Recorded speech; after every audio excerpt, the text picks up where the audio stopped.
सुप्रभात बच्चों। आज हम लोग आपकी अभ्यास सागर की बुक का 4th लेसन स्टार्ट करने जा रहे हैं दोपहरी। और इसका जो अभ्यास सागर में जो इसका टॉपिक आया है वो है अलंकार का। तो इस आपके लेसन में अनुप्रास, उपमा, रूपक और मानवीकरण अलंकार के बारे में बताया गया है। सबसे पहले हम ये देखते हैं बेटा कि अलंकार होते क्या हैं। ठीक है, अलंकार मतलब कि गहना, आभूषण, यानी जिस तरह हम लोग अपनी सुंदरता को बढ़ाने के लिए, अपनी सुंदरता, अपने सौंदर्य को बढ़ाने के लिए गहनों का प्रयोग करते हैं, आभूषणों का प्रयोग करते हैं, वैसे ही काव्य की सुंदरता बढ़ाने के लिए जिन तत्वों का प्रयोग किया जाता है, जो तत्व यूज़ किए जाते हैं, प्रयोग में लाए जाते हैं, वो होते हैं अलंकार। ठीक है, अलंकार दो शब्दों से मिलके बना हुआ है, एक अलम और कार। ठीक है, अलम का अर्थ होता है शोभा या भूषण, और कार का मतलब होता है करने वाला, यानी शोभा करने वाला, शोभा बढ़ाने वाला।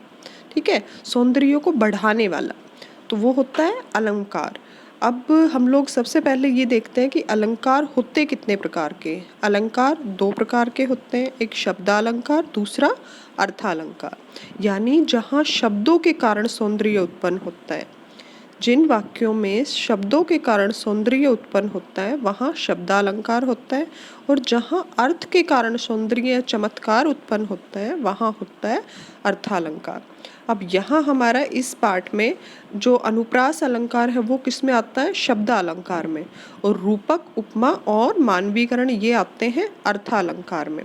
ठीक है, अभी हम लोग देखते हैं कि इसमें कुछ एग्जाम्पल, कुछ उदाहरण दिए हुए हैं। अब इसमें देखिए, जो आपका पहला प्रश्न दे रखा है उसमें है नीचे निम्नलिखित काव्य पंक्तियों को ध्यान से पढ़िए।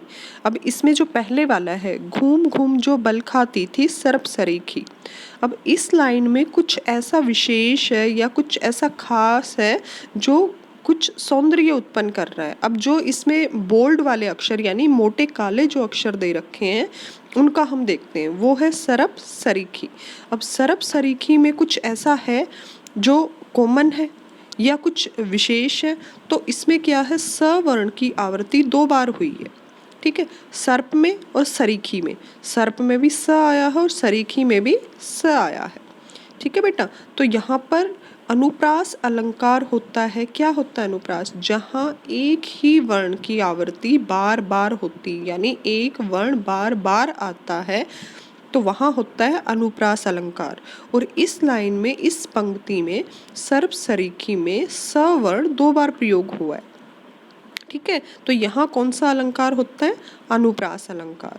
फिर हम देखते हैं अगले वाला, कोई बाहर नहीं निकलता सांझ समय तक। अब यहाँ पर सांझ और समय, इन दोनों में क्या है? सांझ समय में स वर्ण की आवृत्ति 2 बार हुई है। ठीक है बेटा, अब नीचे वाले में है, तो इसमें कौन सा अलंकार है? कौन सा अलंकार है इसमें? अनुप्रास अलंकार। फिर आता है हमारा थर्ड वाला, तीसरा, नभ पर चमचम चपला चमकी। तो अब यहाँ पर नभ पर चमचम, चमचम में च वर्ण आया है, चपला में भी च आया है, और चमकी में भी च वर्ण की आवृत्ति हुई है। यानी चमचम चपला चमकी में 3 बार च वर्ण की आवृत्ति हुई है, 3 बार च वर्ण आया है, चमचम में भी, चपला में भी और चमकी में भी। तो इनमें तीनों में जो पहले जो है यानी पहला वर्ण च आया है, तो यहाँ च वर्ण की आवृत्ति बार बार हुई है, तो इसलिए यहाँ पर अनुप्रास अलंकार है। फिर उसके बाद आते हैं लाली मेरे लाल की जिद देखो तित लाल। अब यहाँ पर जो लाली में, लाल में और जिद देखो तित लाल, जो लास्ट में जो लाल आया है उसमें भी, यानी लाली, लाल और लाल, इन तीनों शब्दों में ल वर्ण की आवृत्ति हुई है। तो यहाँ पर भी कौन सा अलंकार हुआ? अनुप्रास अलंकार। अब देखते हैं इन काव्य पंक्तियों में मोटे काले शब्दों में जिन वर्ण की आवृत्ति हुई है उसे शब्द सहित लिखिए। यानी जो जो वर्ण है, जिन वर्ण की आवृत्ति हुई है, जैसे इसमें स वर्ण की आवृत्ति हुई है तो उसके शब्द कौन कौन से हैं? सरप सरीखी। वैसे ही जो दूसरी पंक्ति है, दूसरी लाइन है, उसमें स वर्ण की आवृत्ति हुई है और उसका क्या है? सांझ समय। उसके बाद आता है बेटा तीसरी जो लाइन है, तीसरी पंक्ति है, उसमें च वर्ण की आवृत्ति हुई है, चमचम, चपला और चमकी। जो चौथी पंक्ति है उसमें ल वर्ण की आवृत्ति हुई है लाली, लाल और लाल। ठीक है, इस प्रकार के प्रयोग कविता के सौंदर्य में वृद्धि करते हैं, यानी कविता के सौंदर्य को बढ़ाते हैं, उस पंक्ति के सौंदर्य को बढ़ाते हैं। तो इनको क्या कहते हैं? अलंकार। अलंकार शब्द जो है वो दो शब्दों से मिलकर बना है, एक अलम और एक कार। ठीक है, इनके योग से बनता है।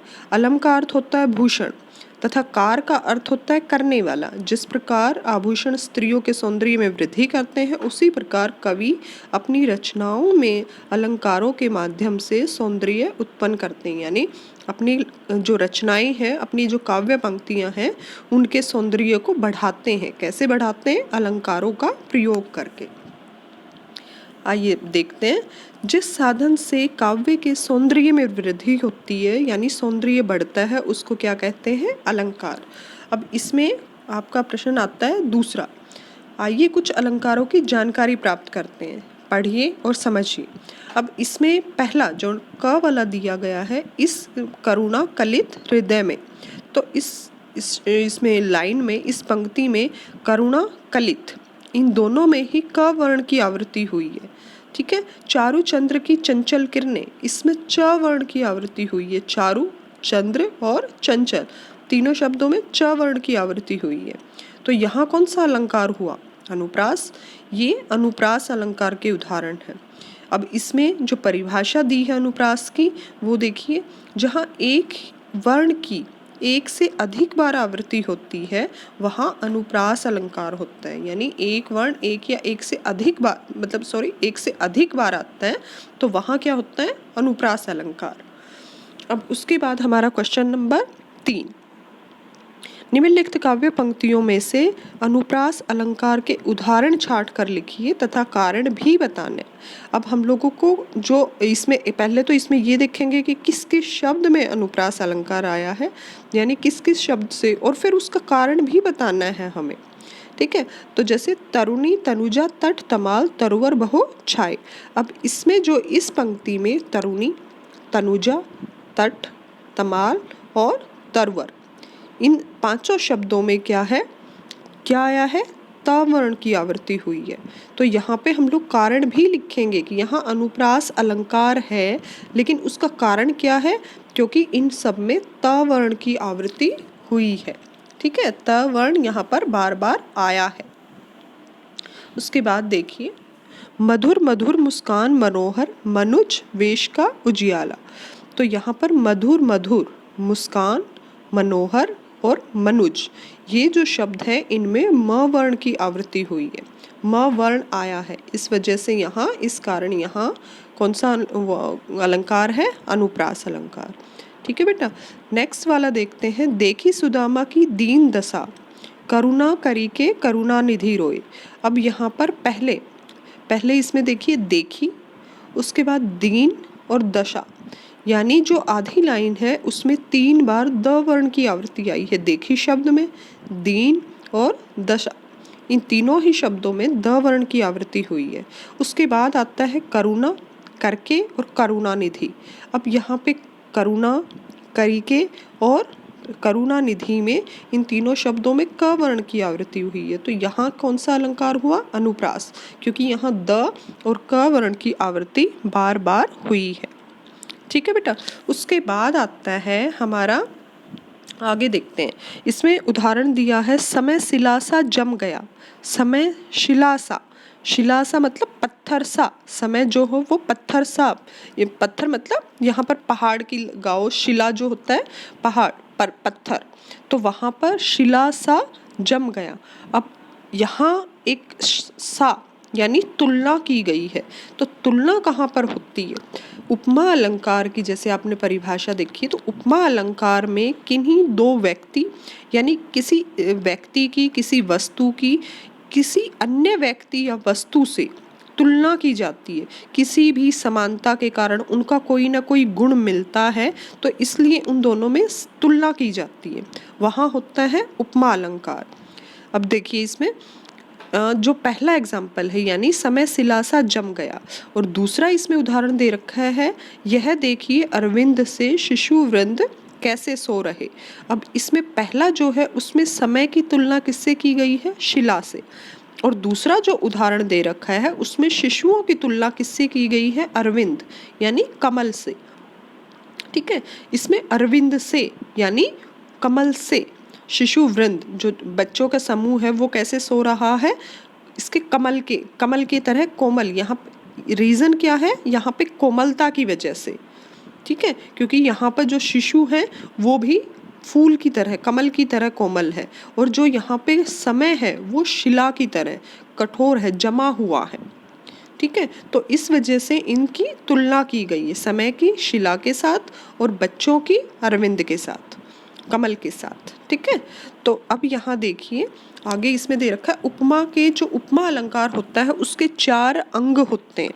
4 अंग मतलब उसके 4 पार्ट होते हैं, 4 हिस्से होते हैं। उसका पहला होता है उपमेय, दूसरा उपमान, तीसरा साधारण धर्म और चौथा होता है वाचक शब्द। अब पहला उपमेय क्या होता है, जिसकी हम लोग तुलना करते हैं। ठीक है, जिसकी तुलना करते हैं उसको बोलते हैं उपमेय।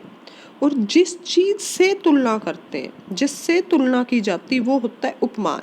जैसे ऊपर जो एग्जाम्पल है उसमें हम लोगों ने समय की। ठीक है, समय और शिशु इन दोनों की हम लोगों ने तुलना की है, तो ये दोनों क्या है, उपमेय है। और उपमान क्या है, शिला और अरविंद, इससे हमने तुलना की है, क्योंकि ये वो शब्द हैं जिनसे तुलना की गई है, तो ये है उपमान। फिर होता है एक साधारण धर्म, यानी उन दोनों के बीच में ऐसा कौन सा गुण है जिसके कारण वो तुलना की जाती है। अब जमुना और कोमलता, यानी जो इसका है समय का और शिला का, इनमें क्या है साधारण धर्म, जमुना। कॉमन इनमें क्या है, जो एक गुण है, यानी दोनों में मिलता जुलता क्या गुण है, जमुना। और शिशु और अरविंद में क्या कॉमन गुण है, उनका दोनों का गुण क्या है, समानता, यानी शिशु में और अरविंद में क्या समानता है, कोमलता, क्योंकि वो दोनों कोमल है। अब इसमें आता है हमारा वाचक शब्द। वाचक शब्द वो होते हैं जिनसे समानता बताई जाती है, यानी जैसे सा, से, सरे, सम, ये शब्द जो होते हैं वो समानता दिखाते हैं। ठीक है बेटा, जैसे पीपल पात सरिस मन डोला। अब पीपल के पत्ते के समान मन डोलने लगा, तो पीपल का पात यानी पीपल का पत्ता जो है वो क्या है, पीपल के पत्ते के समान मन डोलने लगा। अब यहाँ पर मन की तुलना किससे की गई है, पीपल के पत्ते से, तो पीपल का पत्ता क्या हुआ, उपमान, और मन क्या हुआ, उपमेय। और उनमें साधारण धर्म क्या हुआ, डोलना। ठीक है, हिलना, क्योंकि मन भी चंचल होता है और जो पीपल का पत्ता होता है वो भी हल्के से हवा के झोंके से हिलने लग जाता है। और वाचक शब्द क्या है, सरिस। सरिस का मतलब समान। ठीक है, तो ये हमारे वाचक शब्द, और ये चारों के चारों इसके उपमा के जो भेद होते हैं, मतलब उसके अंग होते हैं। उसके बाद देखिए उपमा का उदाहरण है, काली सड़कें तारकोल सी अंगारे से जली पड़ी थी। अब इन पंक्तियों में उपमा अलंकार है, ये स्पष्ट करना है। ठीक है, कैसे स्पष्ट करेंगे हम, इसका कारण बता के कि इसमें उपमा अलंकार क्यों आया है। ठीक है, उसका कारण क्या है। अब सड़कों के अत्यधिक गर्म होने के कारण, क्योंकि वो तारकोल की सड़क थी और गर्मी इतनी थी, दोपहर के समय जब गर्म उस पर इतनी जोरदार जब सूर्य की किरणें पड़ती हैं तो वो एकदम जल उठती, वो तारकोल की जो सड़क है वो बिल्कुल जल उठती, गर्म हो जाती। कैसी गर्म, अंगारे जैसी गर्म। ठीक है, तो यहाँ पर उसके अत्यधिक गर्म होने के कारण, उन सड़कों का अत्यधिक गर्म होने के कारण उनकी तुलना अंगारों से की गई है, कि वो इतनी गर्म है, इतनी जलती हुई है जैसे अंगारे।